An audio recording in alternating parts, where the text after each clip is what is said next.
Have you ever wondered why every time you apply contrast paints or washes on your Mini, something always feels kinda off? Nothing like the smooth results we see on tutorials. Well, after 20 years using these paints, I finally figured it out. So in this video, I'm gonna show you why that happens and how to fix it, so you can achieve a smooth and even application every single time. But before we do that, in order to understand why and how these paints causes us the issues we have, we kind of need to understand what makes these paints different from regular acrylics. Both contrast paints and speed paints are kind of the same composition-wise. They both have less pigment than regular acrylics and more flowing agents and mediums. This allows the paint to have that capillary action and that running in the recess action. It can also tint the surface more or less according to the brand and the type of paint, and of course according to how much you thin them. Shades, of course, will tint way less than any other contrast paint or speed paint. And all these features are pretty good, but they can also cause some problems.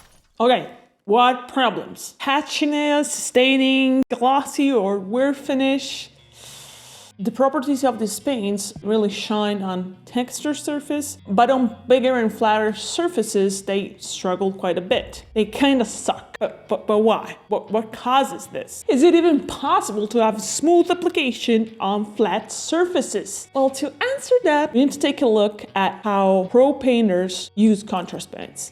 As you can see, it starts the yellow scheme with sort of an underpainting of magenta. This brush is pretty large with long bristles and pretty loaded with paint. And you can clearly see that as soon as the paint touches the surface of the Mini. Kind of floods. The application seems almost sloppy at the beginning, but it's actually not. It clearly knows exactly what it's doing and how to do it. He applies the paint in big quantity, but then he spreads it. Kind of works fast and slow at the same time. I can clearly feel from this video how comfortable he is with this kind of paint. He also doesn't let the paint pool, resulting in a very smooth application. Is very intentional. He avoids pooling and staining, just using his brush to suck off the excess in a very natural and smart way. From all this and my personal experience, we can attest there are three main causes of this. Number one is an incorrect dilution. All shades and washes are pretty much ready to apply. Contrast paints and speed paints are not, so you kind of need to thin them down a bit. Painters often think that they don't need to do this, often causing problems, especially with higher pigment contrast paints.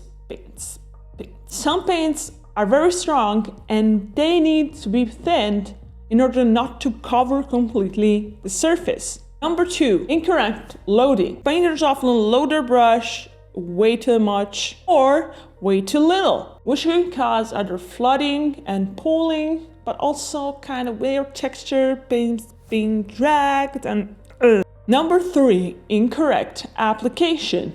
Slapping on the paint and hope for the best isn't gonna give you that smooth finish you are looking for. You kind of need to be aware and in control about where the paint goes and where you're pushing it. Okay.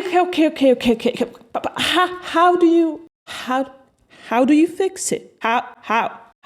Like I said before, if you want your pre-shading to actually show through, whether you use dry brush, make a sponge, grayscale, whatever, you will need to thin down the paint a bit. And you kind of need to be aware of the differences between ranges and within range in order to thin down the paint properly and not too much or too little. Here's the main two reasons why you need to thin your contrast paint. One, to avoid staining. Two, to change the level of opacity. But let me show you. To thin your contrast paints or speed paints, you can use water 90% of the times, but here in this video, most of the times I will be using matte medium because I wanted that matte look, but water is fine. We just want to play with how transparent they are in order to achieve the result that we're looking for. The only time that you actually need to use contrast medium if you want to turn them into actual washes, so very, very thin. With water,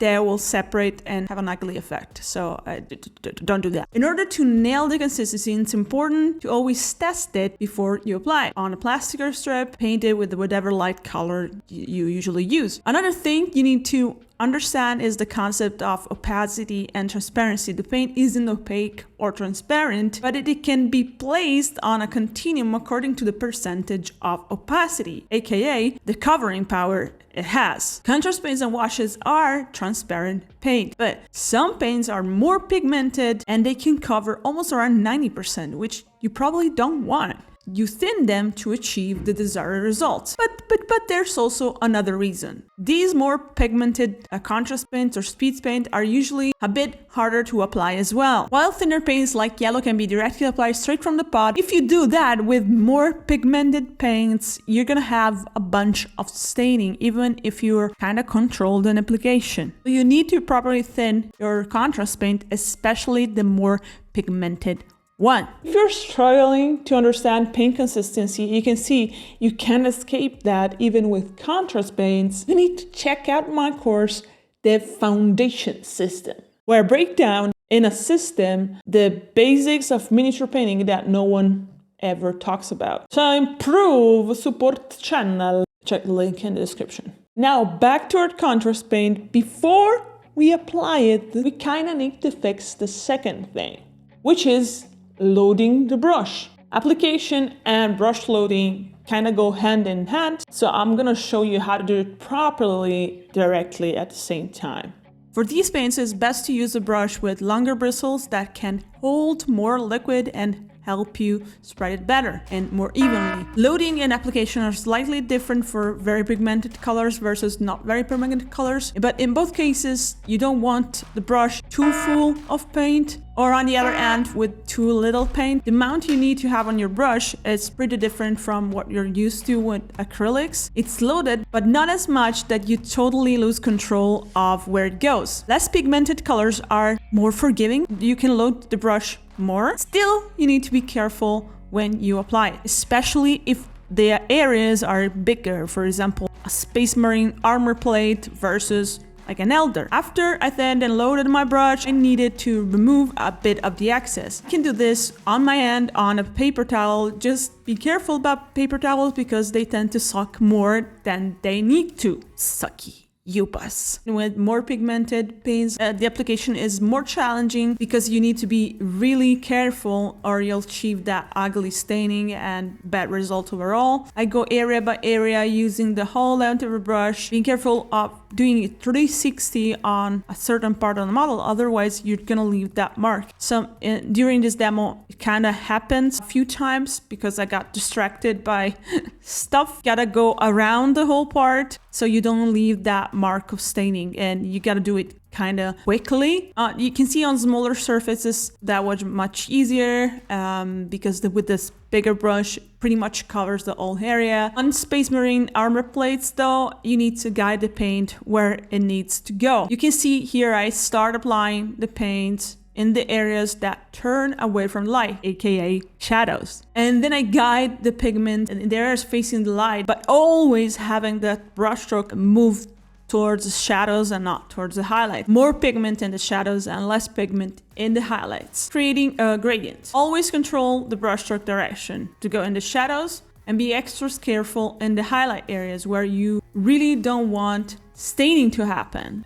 Here in this case, I was testing a recipe for my format Space Marine under 1 hour. Here I wanted a dark result, so I applied 2 layers of paint. So if you want dark result, ultramarine, dark angel, don't go with one thick, less diluted contrast paint layer, but go with 2 slightly thinned, more controlled contrast paint layers. That's the best, and you can see the result is pretty good. For the lighter paints, it's much easier and relaxed. The yellow is probably one of the most amazing paints I ever used because it's just so satisfying to apply and so relaxing to see it basically it does the work for you. You just need to take your time to build that pre-shading, whether you do it with a sponge or dry brush. And then this paint is really great. You just need to be careful to suck the excess off. Here you can load the brush more, as I said at the beginning. But yeah, the rest is pretty much very easy. Still, keep a good practice. Use the yellow step like a test run for more challenging colors, because maybe use